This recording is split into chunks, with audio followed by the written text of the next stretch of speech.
perekamnya. Saya buka dulu.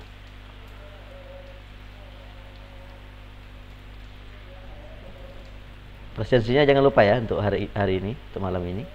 Saya sudah letakkan kode presensi di kolom komentar itu.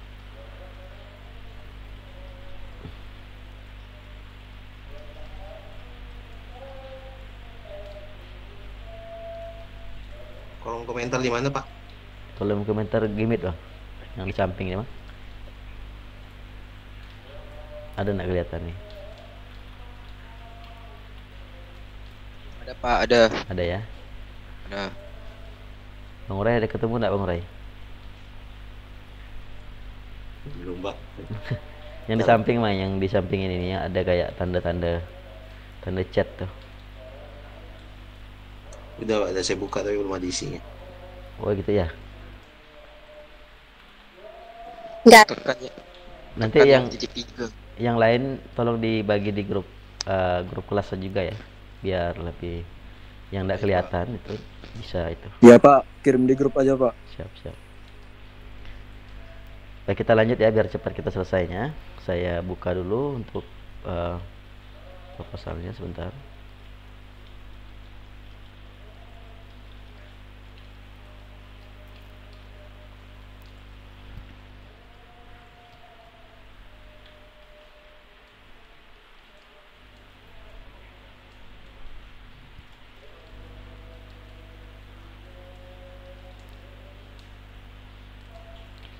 Kemarin sudah ada mulai dikumpulkan ya.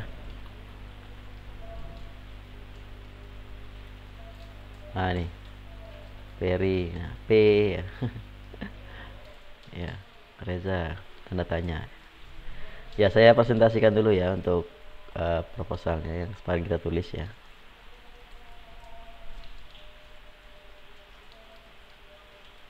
Kelihatan ya?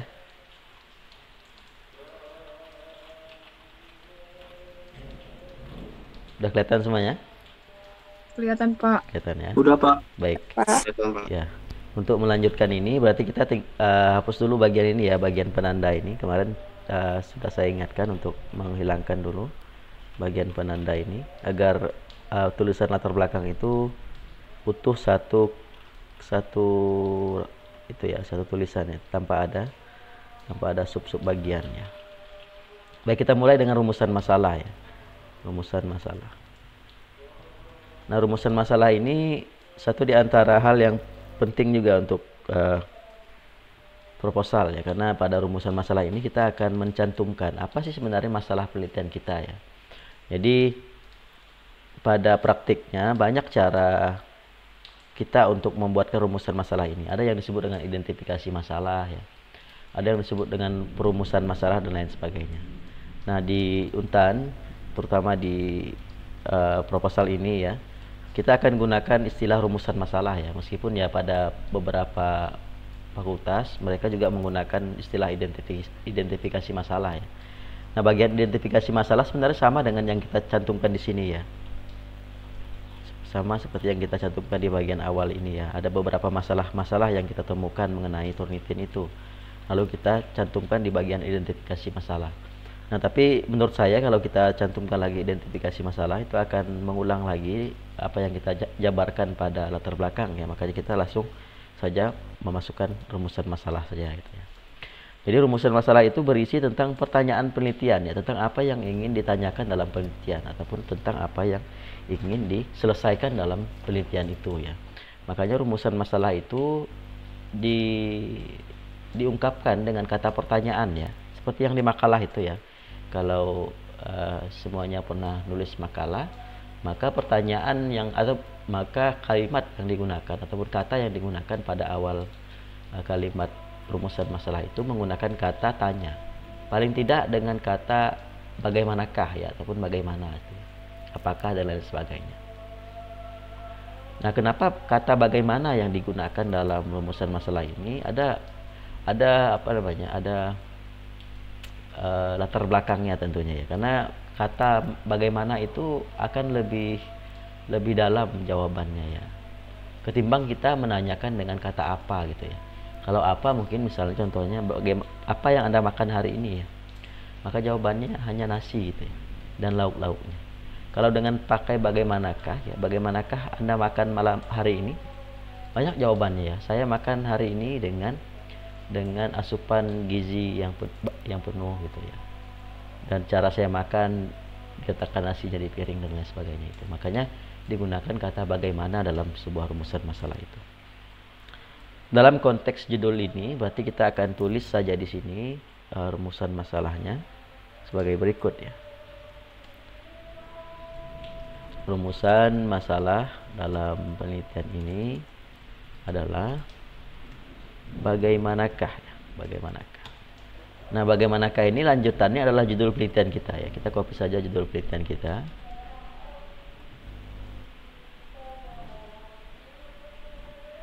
Bagaimanakah persepsi mahasiswa terhadap pemanfaatan Turnitin dalam proses penulisan ini harusnya ya. Penulisan teks akademik pada mahasiswa S1 semester awal. Nah, ini ya, ini masalahnya hanya satu saja ya, masalah penelitiannya ya. Jadi kalau kita gunakan kata bagaimanakah, maka tanda yang harus kita gunakan adalah tanda tanya di bagian ini ya. Nah, biasanya kalau deskripsi ataupun di tesis ya, disertasi, masalah ini tidak terdiri atas satu saja ya. Banyak ya, karena memang skripsi dan tesis itu perlu pendalaman yang lebih ya mengenai suatu topik ya. Makanya masalahnya itu biasa paling tidak ada 3 masalah ya. Nanti ya saya rasa nanti di kemudian hari selama perkuliahan di masing-masing unit fakultas itu akan diberikan beberapa teori yang berkaitan dengan rumusan masalah ini ya. Jadi nanti akan dibimbing rumusan masalah apa yang sesuai dengan satu topik itu. Jadi tidak masalah. Kita akan gunakan dulu satu masalah penelitian ini ya, karena memang masalah kita tidak terlalu banyak ya. Kita ambil satu masalah saja untuk mencukupi bagian rumusan masalah ini. Selanjutnya bagian D ya. D itu adalah tujuan penelitian ya.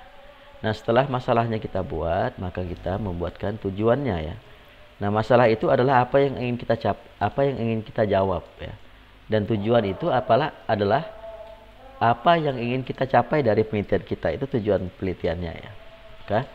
Kita samakan saja tujuan penelitian ini dengan rumusan masalah ya. Masalah ini ya tentunya ya. Nah, tujuan penelitian kita adalah untuk menjawab ini ya, untuk menjawab ini. Makanya sebuah rumusan masalah itu harus sesuai dengan tujuannya, ataupun tujuannya harus sesuai dengan masalahnya. Apabila tujuan masalah penelitian itu terdiri atas 2 bagian, maka tujuannya juga harus terdiri atas 2 bagian. Maka kita akan buat seperti ini ya untuk konteks judul ini. Tujuan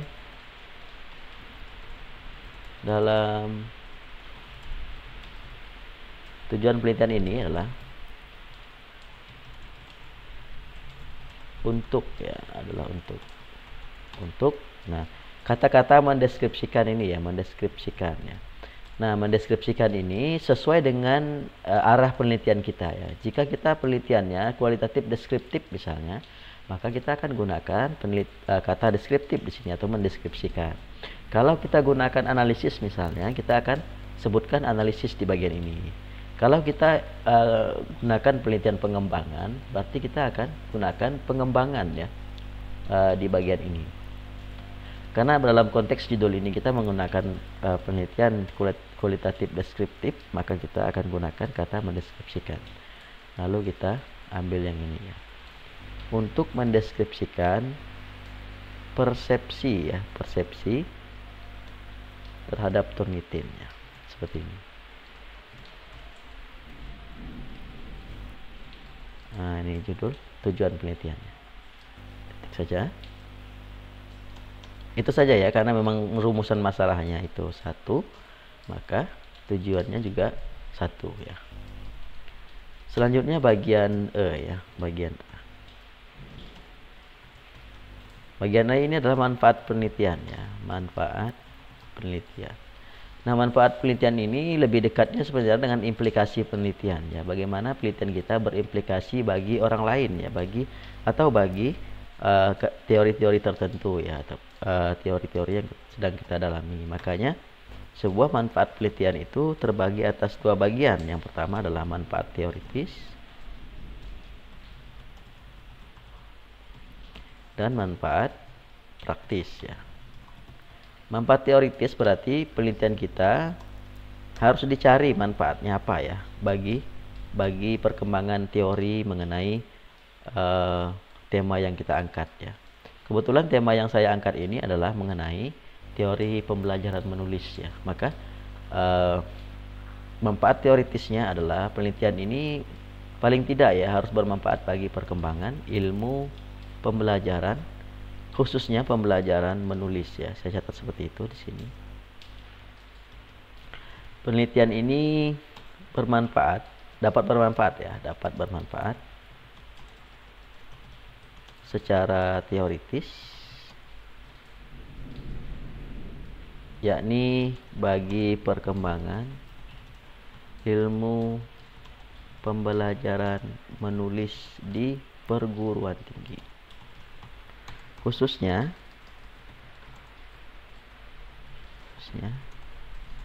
dalam ilmu pembelajaran menulis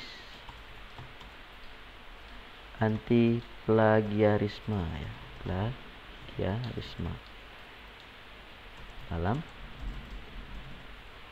dalam ilmu pembelajaran menulis anti plagiarisme ya.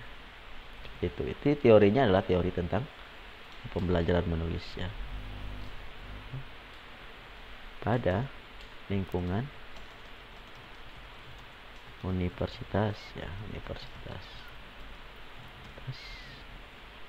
Oke, seperti ini saja jelaskan bahwa penelitian Anda bermanfaat bagi perkembangan ilmu pengetahuan ataupun secara teoritis ya. Kalau kita ambil contoh misalnya mereka yang meneliti tentang multikulturalisme misalnya, kan manfaat teoritisnya adalah untuk perkembangan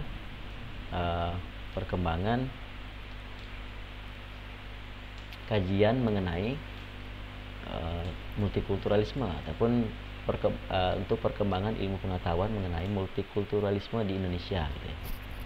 Khususnya di Kalimantan Barat. Itu disebutkan seperti itu ya. Teori-teorinya kan ada ya, teori-teori multikulturalisme ya. Tentunya multikulturalisme di Indonesia dengan di luar itu beda-beda ya. Beda tempat ya, beda teorinya gitu. Makanya teori penelitian kita ini dapat bermanfaat salah satunya untuk perkembangan ilmu pengetahuan multikulturalisme. Begitu juga dengan ilmu-ilmu lain ya, misalnya yang bahas mengenai ilmu etika ya, etika dalam berwirausaha misalnya, etika dalam akuntansi misalnya. Maka pengetahuan kita ini akan memberikan sumbangsih bagi perkembangan teori mengenai etika akuntansi dan lain sebagainya.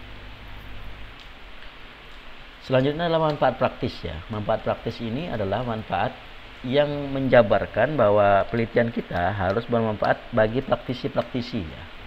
Apa saja praktisi yang berkaitan dengan penelitian kita cantumkan di sini ya. Kita pikirkan saja misalnya kalau yang tadinya ngambil multikulturalisme berarti praktisinya adalah dosen ya, ada juga mahasiswa ya, ada juga pengembang tertentu ya, misalnya LSM dan lain sebagainya. Jadi kita tulis saja di situ. Nah, kalau di dalam judul saya ini berarti ada 3 hal ya yang akan menjadi akan bermanfaat ya, atau mendapatkan implikasi penelitian ini ya. Yang pertama ada dosen ya, ada mahasiswa, ada guru ya, dan peneliti ya. Ada 4 berarti ya. Tapi dosen dan guru sama ya. Di sini. Nyaring enggak suara hujan ini? Makin lebat sepertinya hujan ini ya. Halo? Enggak, Pak. Nah ya, siap. Hujannya enggak kedengaran. Suara Bapak jelas. Siap. Oke, siap. Baik, manfaat praktis berarti kita sebutkan di sini. Penelitian ini dapat bermanfaat secara praktis ya. Penelitian ini dapat bermanfaat secara praktis, terutama bagi dosen ya, atau guru ya, mahasiswa dan peneliti. Bagi dosen atau guru Penelitian ini dapat jadikan sumber rujukan untuk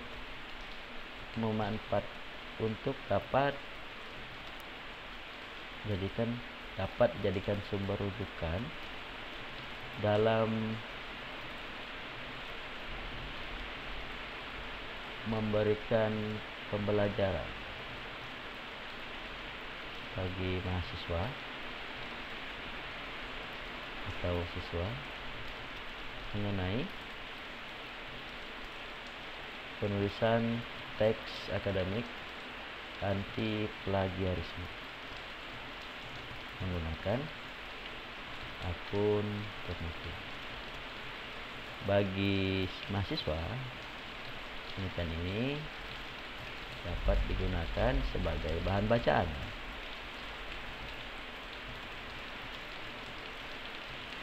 dalam literasi akademik mengenai penulisan teks anti plagiarisme.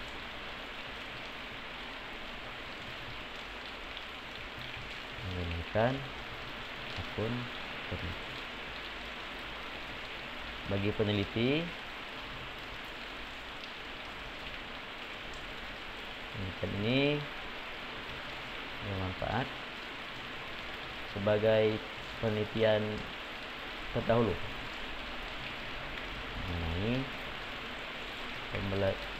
penerapan persepsi mahasiswa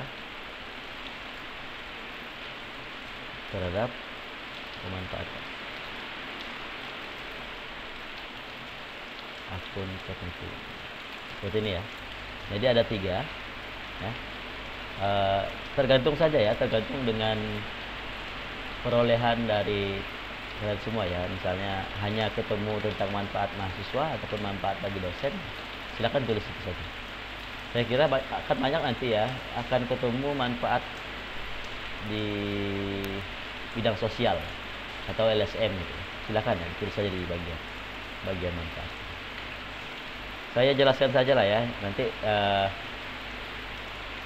mengenai suara ini mungkin kita akan mendengarkan ulang videonya apakah ini layak diupload atau tidak ya. Nanti kita saya cek kembali untuk video. Baik, yang bagian F tadi ya. Setelah kita membuat manfaatnya, kita akan batasi ya, penelitian kita ya. Batasan penelitian atau ruang lingkup penelitian ya, kalau bahasa yang saya upload itu ya. Nah, kalau kita merujuk pada judul yang kita lihat ini ya, kita tulis ini, maka penelitian kita akan sangat luas ya, judulnya ya. Nah, ini bisa jadi kita akan meneliti, kalau kita tidak batasi ya, kita akan meneliti mahasiswa seluruh dunia kalau kita tidak batasi. Makanya kita perlu ada batasan-batasan penelitian itu. Di mana kita meletakkan batasan penelitian? Nah, batasan penelitian kita letakkan di bagian F ya, untuk membatasi tentang ini dan ini. Ada 3 yang akan kita batasi. Nah, berarti batasan penelitian ini kita akan jelaskan fokus kita di mana sih gitu. Fokus kita ini agar kita tidak melenceng kemana-mana, kita harus sebutkan di bagian batasan penelitian ini. Maka yang pertama kita akan sebutkan dalam batasan penelitian itu adalah fokus evaluasi dalam penelitian ini adalah mengenai persepsi mahasiswa terhadap alat anti plagiarisme dalam penulisan teks akademik. Wah, makin nyaring. Aduh. Selanjutnya kita jelaskan alatnya ya. Alat yang difokuskan, alat yang dimaksud ya. Alat anti plagiarisme Yang dimaksud dalam penelitian ini adalah Turnitin, Turnitin yang berbasis online, berbasis web ya, berbasis web. Oke. Selanjutnya adalah kita batasi mahasiswanya. Mahasiswa yang dimaksud ya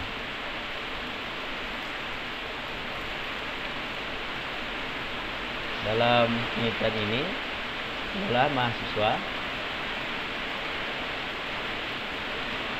misalnya mahasiswa apa tadi kemarin itu, sosiologi ya, mahasiswa program studi sosiologi, fakultas ilmu sosial dan ilmu politik,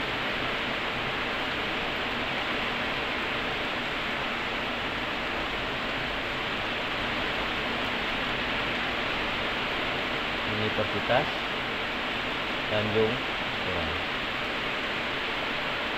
yang saat ini sedang menempuh semester awal. Ini mahasiswa S1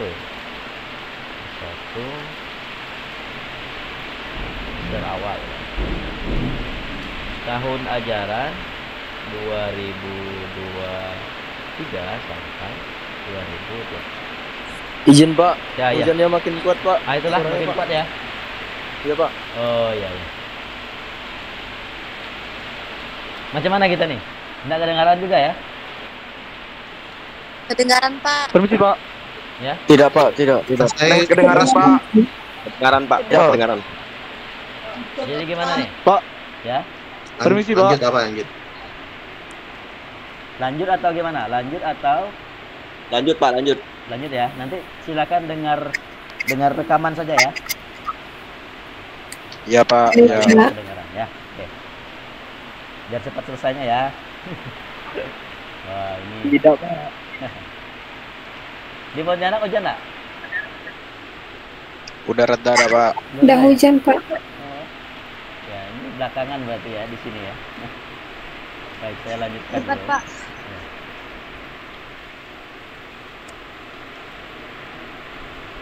Jeruju hujan lebat Pak. Jeruju ya. Saya di Anjungan sekarang. Baik, saya lanjut ya. Suara Bapak masih jelas, Pak. Oh, masih jelas ya. Baik ya.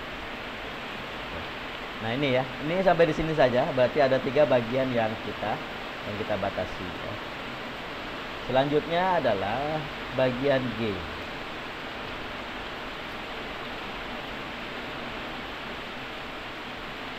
G ini adalah definisi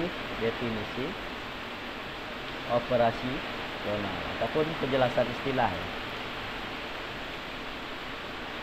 Kita pakai penjelasan istilah saja lah karena kita kualitatif.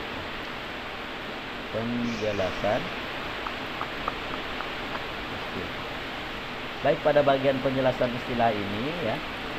Nah, ini tempatnya kita untuk menjelaskan istilah-istilah yang kita gunakan pada judul penelitian, agar pembaca yang akan membaca proposal kita ataupun penelitian kita tahu bahwa istilah yang kita gunakan itu seperti apa sih, gitu ya, atau mereka tidak salah gitu ya saat menentukan mau baca proposal, maka dia lihat dulu penjelasan istilahnya ya. Dan dia lihat apakah persepsi yang dimaksud ini sama yang seperti yang dia inginkan, maka kita harus jelaskan istilah-istilah yang kita gunakan. Nah, dari judul ini maka kita harus jelaskan yang pertama adalah persepsi ya. Ini variabel ya, variabel persepsi ataupun variabel evaluasinya. Yang kedua variabel PI-nya, Turnitin dan teks akademik ya. Lalu ada juga di sini yang harus kita jelaskan adalah plagiarisme. Nah, ini bentuknya sama dengan kajian teori di tugas TTS ya. Nanti silakan masukkan saja kajian teori pada UTS itu ya, untuk menjelaskan apa pengertian dari persepsi. Persepsi adalah ya, sebenarnya bahasanya seperti ini ya di dalam tempat ini ya. Persepsi yang dimaksud ya, yang dimaksud dalam penelitian ini adalah, nah ini masukkan pengertiannya berserta citasinya ya. Ini ya. Turnitin yang dimaksud dalam penelitian ini adalah ini untuk menguatkan ya istilah yang kita gunakan. Istilah apa yang kita gunakan itu ya, agar orang itu tidak bingung.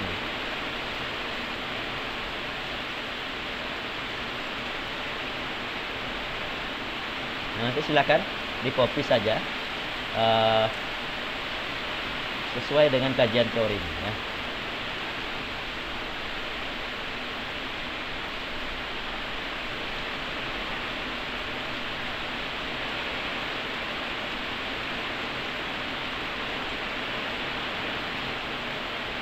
Nah, bagian penjelasan istilah ini wajib ya, wajib ada citasinya, karena memang dalam penulisan proposal atau tes akademik itu rata-rata harus ada citasinya, terutama di bagian teori-teori lah ataupun istilah-istilah yang kita gunakan. Nah, selanjutnya bagian A ya. Kajian teori. Nah, kajian teori ini sudah kita buat kemarin di UTS ya. Silakan di copy paste saja di bagian ini. Ya, copy paste sini. Nah, ini sama sebenarnya dengan ini ya. Hanya saja ya,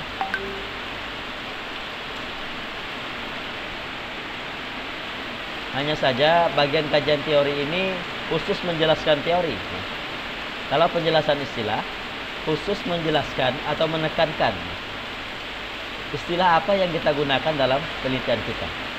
Nah, seperti itu ya. Nah, kajian teori ini ya seperti yang saya dulu awal-awal katakan, bahwa kajian teori itu tidak seperti yang kita buat itu ya. Kajian teori akan lebih luas ya, dan lebih komprehensif ya, menjelaskan tentang variabel. Kalau kita bicara variabel tentang persepsi, maka kita harus bicara semua variabel, semua pengertian tentang persepsi. Baik itu jenis persepsi, ya, pengertian persepsi menurut beberapa ahli, lalu apa kegunaan penelitian persepsi dan lain sebagainya. Makanya kajian teori itu luas ya, sangat panjang penjelasan. Jadi karena kita hanya ingin mencukupi bagian ini saja, silakan nanti copy dari UTS. Begitu juga dengan ini ya. Begitu juga dengan ini. Saya tidak menutup kalian kalau ingin buat tambahan lagi teorinya, silakan ya. Itu lebih bagus lagi.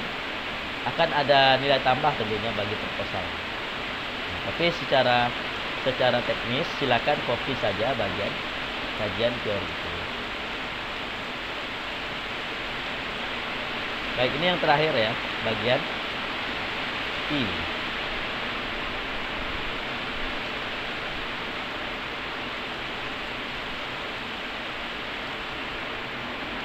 Metodologi penelitian.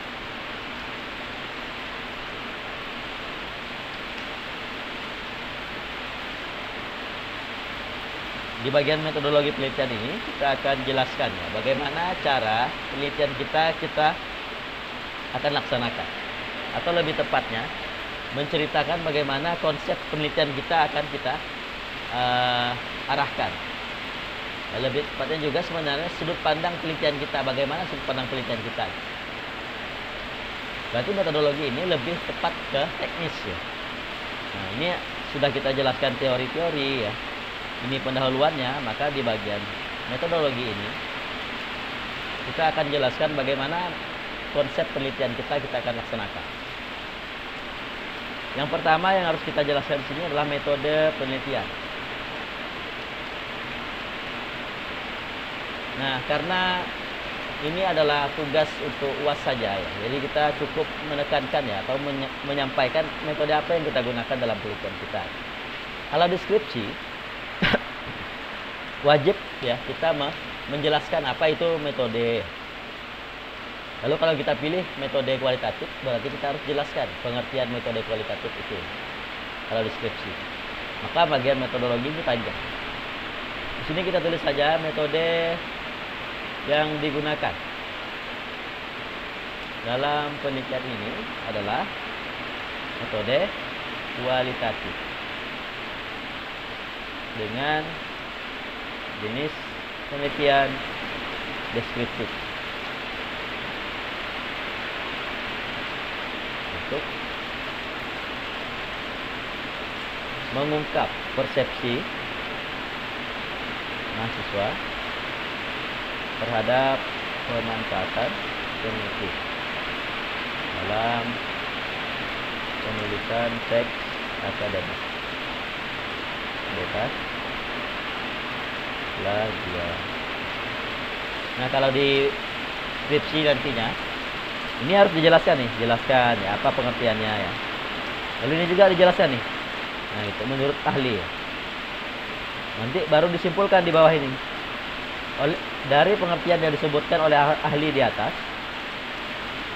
maka penelitian ini menggunakan penelitian ini untuk mengungkap ini. Nah, makanya agak panjang loh. Meskipun sama juga ya, sama juga dengan ini. Bagian kedua, data dan sumber data. Di bagian ini kita akan jelaskan apa data penelitian kita dan bagaimana cara kita ngambilnya. Dari mana kita ngambilnya, ataupun kita sebut dengan sumber data. Kita jelaskan saja data dalam penelitian ini berupa tanggapan atau persepsi mahasiswa terhadap, nah, kita jangan sebutkan mahasiswa dulu, kita sebutkan responden terhadap pemanfaatan kognitif dalam penulisan teks akademik.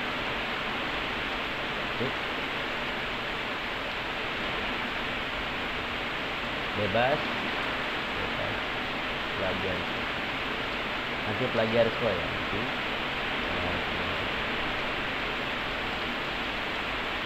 Oke. Data tersebut dikumpulkan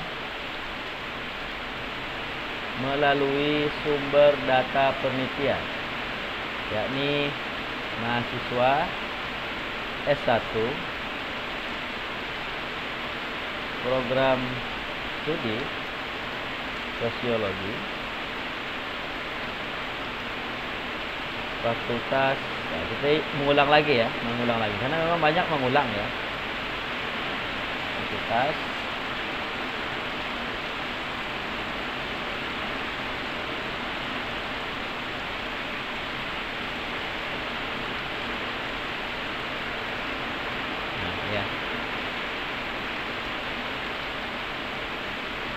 sebutkan saja ini sumbernya, ini datanya, ini sumber.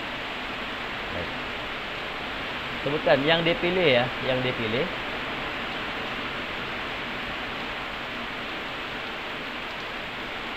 menggunakan metode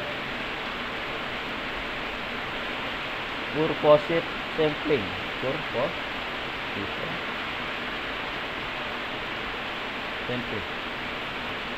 Nah, ini ada pemilihan sampel ya, teknik pemilihan sampel. Jadi ini teknik pemilihan sampel secara bebas ya, siapa saja bisa kita jadikan data penelitian atau sumber data. Nah, kalau dalam skripsi ini harus dijelaskan ya. Ini ya harus dijelaskan.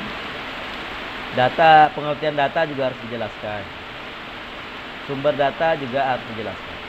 Kalau deskripsi ya. Kalau ini tidak, karena kita ingin buat artikel ya, tidak perlu menjelaskan itu ya. Bagian yang ketiga adalah teknik pengumpulan data. Setelah kita tahu apa sumber datanya, bagaimana cara kita ngambil datanya? Kalau kita merujuk pada penelitian kualitatif deskriptif, maka kita mau tidak mau mengumpulkan data menggunakan data pengumpulan wawancara. Sebutkan di sini data dalam penelitian ini dikumpulkan menggunakan teknik pengumpulan data menggunakan teknik wawancara ya, maksud saja semi terstruktur.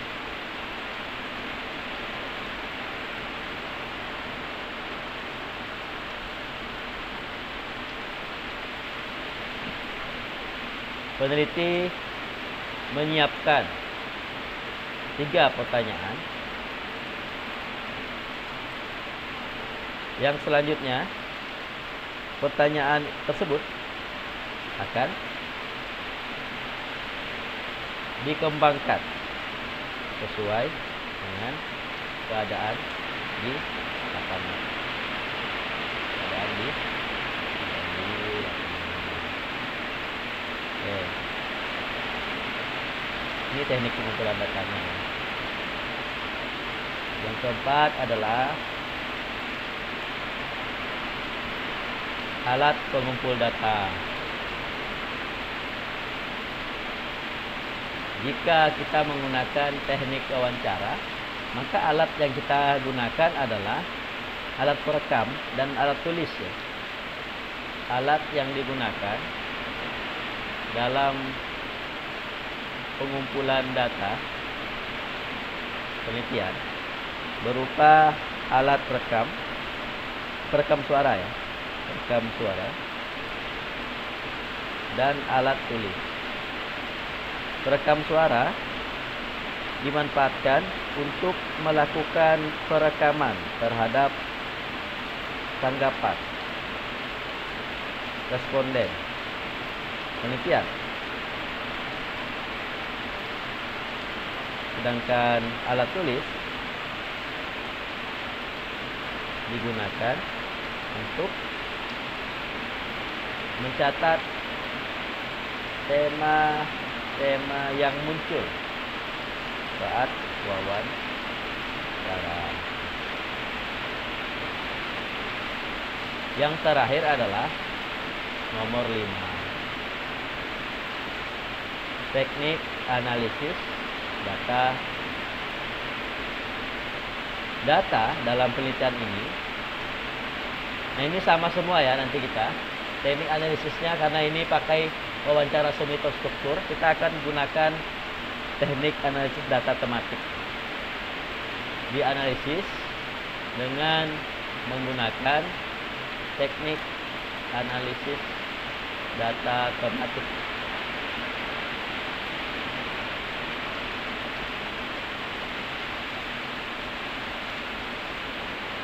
Penggunaan teknik tersebut dimaksudkan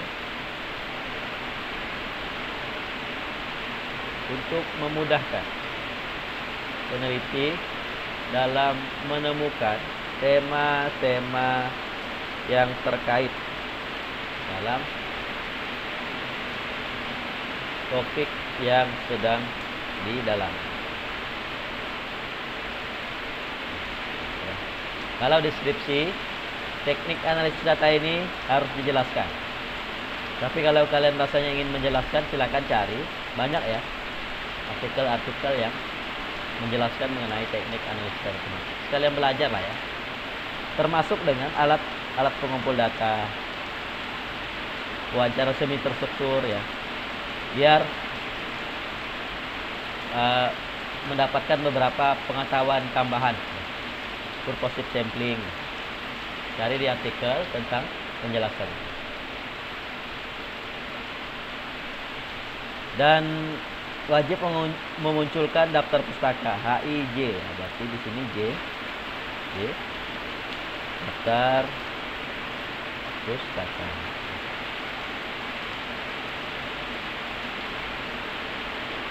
Kalau pakai Zotero berarti tinggal munculkan saja.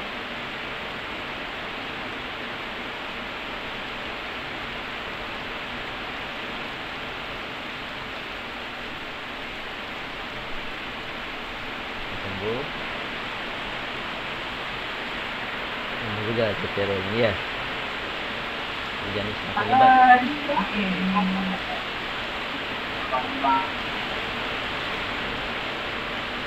Oh.